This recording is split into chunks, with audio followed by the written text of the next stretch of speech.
बिस्मिल्लाहिर्रहमानिर्रहीम। अस्सलाम वालेकुम व्यूअर्स, उम्मीद है कि आप सब खैरियत से होंगे। मैं आपके लिए हाजिर हुई हूँ एक न्यू और लेटेस्ट वीडियो के साथ, जिसमें मैं आपके साथ शेयर करूँगी bell bottom trouser with long shirt की कटिंग। और आज की इस ट्राउज़र और शर्ट की जो कटिंग की साइजिंग है वो तकरीबन 6 to 7 ईयर ओल्ड बेबी की है। तो स्टार्ट करते हैं अपनी वीडियो को। यहाँ पे आप देख सकते हैं हमने जो फैब्रिक लिया है उस फैब्रिक को इस तरह से इसकी जो बैक साइड है मीन के उल्टी साइड है उसे हमने इस तरह से तय लगा के रखा है, डबल फोल्ड किया है। पहले एक दफ़ा सिंगल फोल्ड किया है, देन उसके बाद हमने इसे डबल फोल्ड कर लिया है। तो एक साइड से आपने इस तरह से डबल फोल्ड करना है। देन उसके बाद सबसे पहले हम ट्राउज़र की कटिंग करेंगे, बेल बॉटम ट्राउज़र की। तो उसके लिए जितनी आपको लेंथ चाहिए आप उतनी रख सकते हैं। तो यहाँ पे हम जो लेंथ ले रहे हैं वो तकरीबन 23 इंच हमने तैयार करना है और 2 इंच ऊपर का और 2 इंच नीचे का एक्स्ट्रा हम छोड़ेंगे। तो उसके लिए हमने टोटल जो इसकी लेंथ रखनी है वो तकरीबन 27 इंच रखनी है। तो 27 इंच पे हम मार्क कर लेंगे और 27 इंच पे मार्क करने के बाद हम कट कर लेंगे। और यहाँ पे जो आपके साथ साइजिंग में शेयर कर रही हूँ वो 6 to 7 ईयर ओल्ड बेबी की है। आप अपने हिसाब से कर सकते हैं अगर कम या ज़्यादा है। तो यहाँ पे हमने तकरीबन जो ट्राउज़र की लंबाई ली है वो 27 इंच ली है।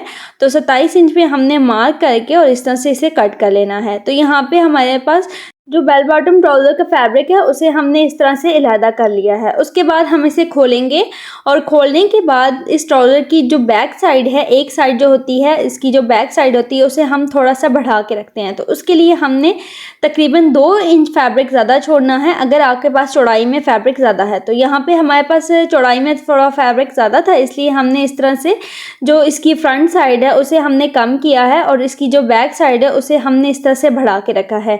फिर उसके बाद हम इसे इस तरह से फोल्ड करके कटिंग कर लेंगे। तो यहाँ पे आप देख सकते हैं जो इसकी बैक साइड है ट्राउज़र की वो हमने थोड़ी सी ज़्यादा रखी है, 2 इंच या 1.5 इंच, वो अपनी मर्ज़ी से कर सकते हैं। लेकिन ये है कि यहाँ पे बेल बॉटम ट्राउज़र की हमेशा बड़ों की 2 इंच होती है और बच्चों की 1.5 इंच। तो आपने इस तरह से बैक साइड को थोड़ा सा बढ़ा के कटिंग करना है अगर चौड़ाई आपके पास ज़्यादा है, और चौड़ाई अगर कम है तो आप बीच में फैब्रिक भी डाल सकते हैं। उसके बाद यहाँ पे हमने इसे जो ट्राउज़र की फ्रंट साइड है उसे हमने इस तरह से फोल्ड करके रखा है और ऊपर से तकरीबन हमने जो उसका नेफा है वहाँ से हमने 2 इंच का इस तरह से मार्क किया है और नीचे से भी हमने तकरीबन 2 इंच पे इस तरह से मार्क करना है और एक लाइन सी ड्रॉ कर लेनी है।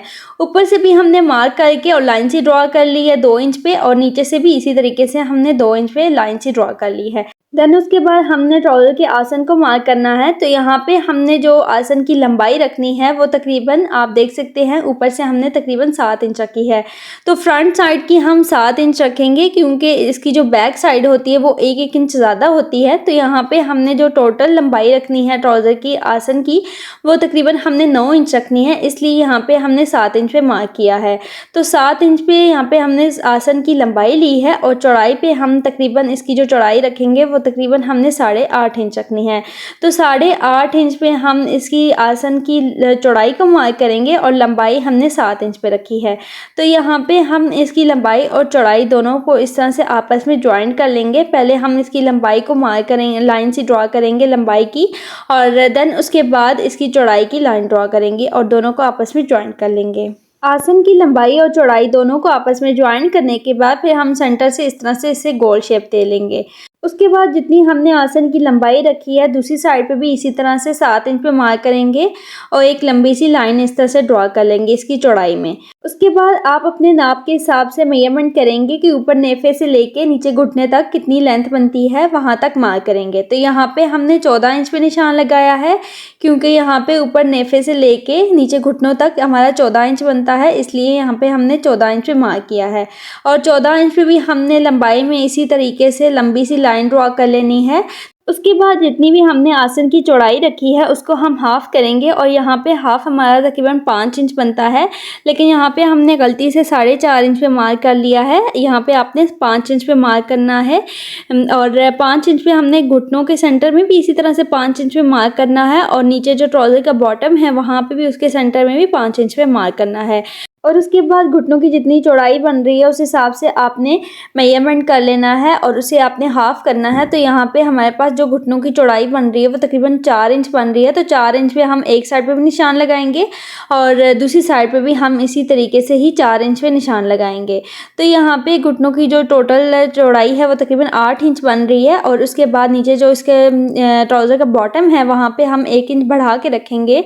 तो यहाँ पे हम 5 इंच पे एक साइड पे भी मार्क करेंगे और और दूसरी साइड पे भी हमने 5 इंच पे मार्क किया है। उसके बाद जो हमने मार्किंग किया उन्हें आपस में इस तरह से ज्वाइंट कर लेंगे। ऊपर से जो हमने घुटनों की चौड़ाई का निशान लगाया है 4 इंच पे उसे, और नीचे से जो हमने बॉटम का निशान लगाया है ट्राउज़र के बॉटम का 5 इंच पे, उन दोनों को आपस में इस तरह से ज्वाइंट कर लेंगे।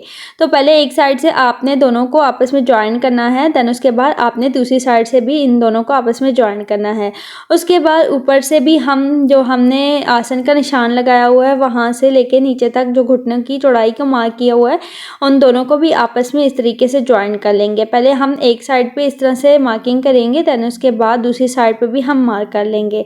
और उसके बाद जब आसन वाली साइड को आपने एक दूसरे के साथ ज्वाइंट करना है तो ऊपर से थोड़ी सी गोल शेप में रख के और ज्वाइंट करना है, और दूसरी साइड से थोड़ा सा फैला के और ज्वाइंट करना है।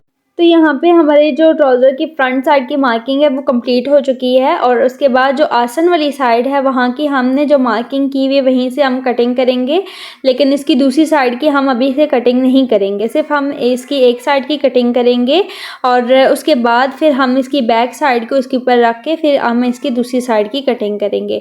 तो यहाँ पे आप देख सकते हैं जहाँ पे हमने मार्किंग की हुई थी एज इट इज़ हमने वहीं से कटिंग कर ली है। उसके बाद हम इसकी बैक साइड को नीचे की तरफ रखेंगे, और आप देख सकते हैं हमने 1.5 इंच बढ़ा के कपड़े को रखा है और ऊपर से भी तकरीबन 1 इंच बढ़ा के रखा है। अब हम ट्राउज़र की बैक साइड की मार्किंग करेंगे, तो उसके लिए हमने ऊपर से जितनी भी ट्राउज़र की चौड़ाई रखी है इतनी ही हम नीचे से भी जो इसकी बैक साइड है उसकी चौड़ाई रखेंगे। तो यहाँ पे आप देख सकते हैं इसकी टोटल चौड़ाई जो हमने रखी है वो तकरीबन 8.5 इंच रखी है। तो 8.5 इंच पे हम मार्क करेंगे।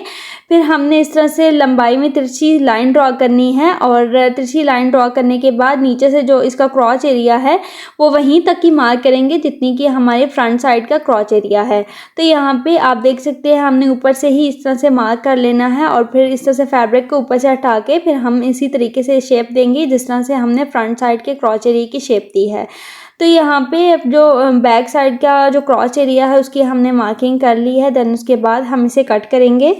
तो सबसे पहले हमने ऊपर से ही इसकी आसन की और ऊपर से जो हमने ट्राउज़र की चौड़ाई रखी है उसकी कटिंग करनी है, देन उसके बाद नीचे से हमने इस तरह से इसे कट कर लेना है।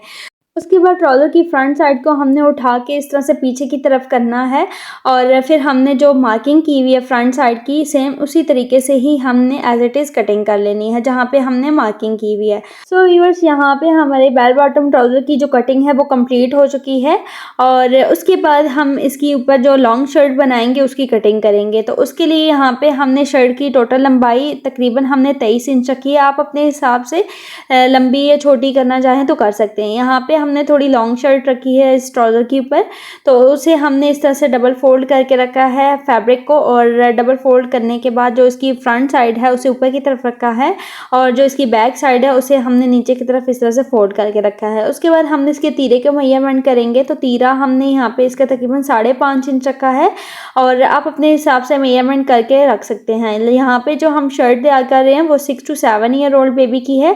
तो उसके बाद यहाँ पे हमने आर्म होल का 6 इंच पे निशान लगाया है, 6 इंच पे आर्म होल का निशान, आर्म होल की लंबाई का निशान लगाया है। उसके बाद हम आगे का 3 इंच निशान लगाएंगे, और फिर हमने चेस्ट का निशान लगाया है। चेस्ट हमने तकरीबन 7.5 इंच रखी है, और उसके बाद हमने चेस्ट का निशान लगाने के बाद यहाँ पे हमने चौक का निशान लगाना है, और चौक हमने तकरीबन 8 इंच रखे हैं, और 8 इंच का हाफ 4 इंच होता है। तो 4 इंच पे हम सेंटर में निशान लगाएंगे, वो हमारी कमर का निशान होगा। तो कमर हमने तकरीबन 6 इंच रखनी है। आप अपने हिसाब से मेजरमेंट करके रख सकते हैं। तो 6 इंच पे हम इसकी कमर का निशान लगाएंगे, और उसके बाद जो हमने चेस्ट वाला निशान लगाया है और जो कमर वाला लगाया है उन दोनों को आपस में इस तरह से ज्वाइंट कर लेंगे। और उसके बाद यहाँ पे हमने जो शर्ट की शेप रखनी है वो हम थोड़ी सी नीचे से ए लाइन रखेंगे।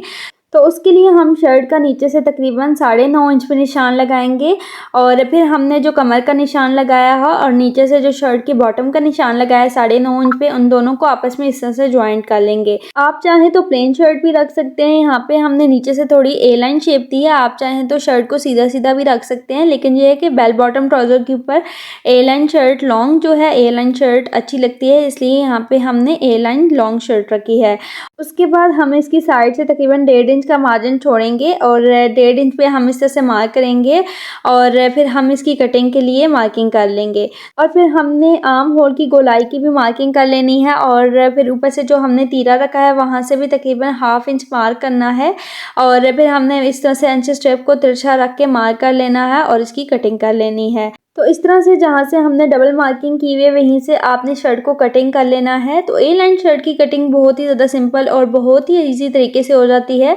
ए लाइन शर्ट में सिर्फ इतना फ़र्क होता है कि हमने यहाँ पे जो नीचे से शर्ट की चौड़ाई है वो थोड़ी सी ज़्यादा रखनी होती है, बजाय इसके जो हम आम शर्ट रखते हैं उसकी तो चौड़ाई हम जितनी सी ऊपर से हिप्स होती हैं वहीं इतनी ही नीचे से शर्ट की चौड़ाई होती है, लेकिन यहाँ पे हमने जो शर्ट की चौड़ाई है वो थोड़ी सी ज़्यादा रखनी होती है। तो यहाँ पे आप देख सकते हैं शर्ट की कटिंग हो चुकी है और उसके बाद हम इसके नेक की कटिंग करेंगे। तो उसके लिए हमने नेक की जो लंबाई या चौड़ाई है वो लेनी है। तो यहाँ पे हमने जो नेक की चौड़ाई तकरीबन रखनी है वो 2 इंच रखनी है और आप अपने हिसाब से कम या ज़्यादा कर सकते हैं। और लंबाई हमने तकरीबन इसकी 2.5 इंच रखी है और उसके बाद हमने इसकी लंबाई और चौड़ाई दोनों को आपस में जॉइंट कर लेना है और जॉइंट करने के बाद इस तरह से सेंटर से गोल कर लेना है और गोल शेप देने के बाद फिर हमने इसे कट कर लेना है। तो सेम इसी तरीके से आपने इसकी बैक साइड को कट करना है, लेकिन उसके लिए आपने इसकी जो लंबाई है वो थोड़ी कम रखनी है। यहाँ पे हमने तकरीबन 2.5 इंच रखी है, लेकिन आपने जब इसकी बैक साइड के नेक को कट करना है तो इसकी जो हमने लंबाई रखनी है वो तकरीबन 1 या 1.5 इंच रखनी है। तो इस तरीके से हमने इसकी बैक साइड के नेक को भी कट कर लेना है, लेकिन यहाँ पे आपने थोड़ा सा कट रखना है। वो आपकी अपनी मर्जी है, कम या ज़्यादा आप कर सकते हैं, लेकिन यहाँ पे हमने जो इसका बैक साइड का कट रखा है वो तकरीबन 3.5 इंच रखा है। बच्चों के कपड़ों पे हम बैक साइड पे कट इसलिए रखते हैं ताकि गला जो है वो आसानी से आ जाए। तो उसके बाद यहाँ पे हमने स्लीव्स को कट करना है। तो स्लीव्स को कट करने के लिए जो हमने इसकी लंबाई रखी है वो 14 इंच रखी है और चौड़ाई हमने तकरीबन इसकी 7 इंच रखी है। फिर उसके बाद ऊपर से तकरीबन 2 इंच पे हमने इसे मार्क कर लेना है और 2 इंच पे मार्क करने के बाद थोड़ी सी एस शेप में हमने इस स्लीव्स को कट कर लेना है ऊपर से। और यहाँ पे हम नीचे से इसे कट नहीं करेंगे क्योंकि यहाँ पे हमने जो स्लीव्स की शेप रखनी है वो हमने सीधे सीधे रखने हैं, इसलिए हमने नीचे से इसे कोई शेप नहीं देनी। तो यहाँ पे हमारी स्लीव्स की भी कटिंग हो चुकी है। मैं उम्मीद करती हूँ कि मेरी आज की वीडियो आपको अच्छी लगी होगी और आज की वीडियो ये आपके लिए काफ़ी ज़्यादा इंफॉर्मेटिव है, इसे लाजमी वॉच करिएगा। Thank you for all viewers and अल्लाह हाफिज़।